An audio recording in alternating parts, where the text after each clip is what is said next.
basta't ibuka niya yung bibig niya at ginlorify niya ang Panginoon kahit papaano may lalabas na boses. Kagabi, pinuno ng mga tagahanga ni Regine Velasquez Alcacid ang BOA Arena. Ganito kainit ang reception sa Silver, ang 25th anniversary concert ng Asia Songbird.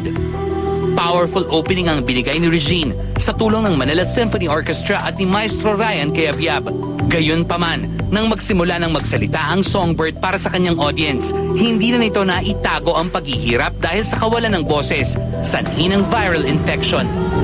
Actually, buong linggo na siyang may sakit kasi yung anak namin nagkasakit, nahawa-hawa na, and then everybody's sick. Na-apektuhan siya. So, 3 days ago, parang nilalagnat na siya. Sabi ko, Han, huwag mo nang i-force. Nung isang rehearsal, sinubukan lang niya. Grabe yung boses niya, talagang ang taas eh. I've never heard it that high before. And then kagabi, inalalayan niya. Hanggang nung pag-uwi niya, wala na. Sabi niya, Han, wala akong boses. Sabi ko, anong gusto mo? Sabi niya, bukas lalabas to. Iba talaga yung fighting spirit, bukas lalabas to. Sa isang bahagi ng pagtatanghal, hindi napigilang mapaiyak ni Regine dahil kahit hirap kumanta, sa halip na panlalait o pagbuo ay suporta ang naramdaman niya sa kanyang audience.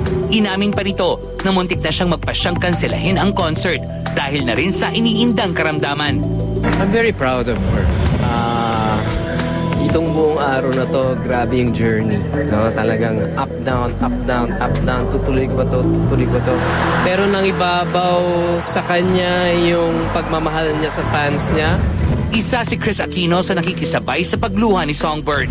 Super, damang-dama ko yung pain na na-feel niya. Regine yan forever. So parang, siguro kasi as a performer and as somebody na madalas din mawala ng boses, I really know what it feels like. And lalo na nung tinawag niya si Mang Jerry, tinawag niya si Nate, parang from beginning to end, ito nga nagagalit na sa akin, na sabi niya wala daw akong ginawa kundi umiyak at suminga.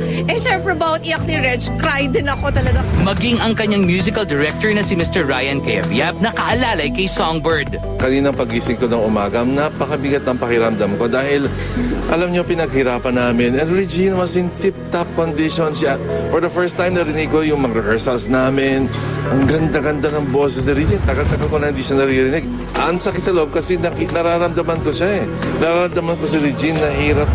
At kung pwede lang sabihin niya, yung sinabi niya doon na naiyak siya, you know, that, ay, nako. Damang-dama namin lahat yon na nasa stage. And we really felt so bad. Sa kagustuhang mabigyan ng magandang show ang kanyang audience na kinabibilangan hindi lang ng malalaking pangalan sa industriya, kundi ng kanyang solid Reginians. Ilang impromptu performances ang naganap, tulad na lang ng pagtawag ni Regine kay Anton Diva upang samahan siyang umawit ng On the Wings of Love. At sa huling bahagi ng pinaikling show, nag-alok ang Songbird ng free concert. Sambit ni Regine, and we quote, "I hope you'll be back. Keep your tickets. I promise to do it again, and I'll do it for free. I'll show you how it should be done." Unquote. Si Chris agad nagpahayag ng suporta. Kung kailangan mamuhunan para tulungan siyang i-mount yung free show, go Reg. Tulong ka? Of course! Akin na yung hikaw. Okay. Ang nasabing concert ay sa direksyon pa rin ni Ruel Santiago at mapapanood exclusive dito lang sa GMA. Maraming salamat sa lahat ng mga dumating dito ngayon, sa lahat ng mga nag-tweet, nagbigay ng pagmamahal kay Regine.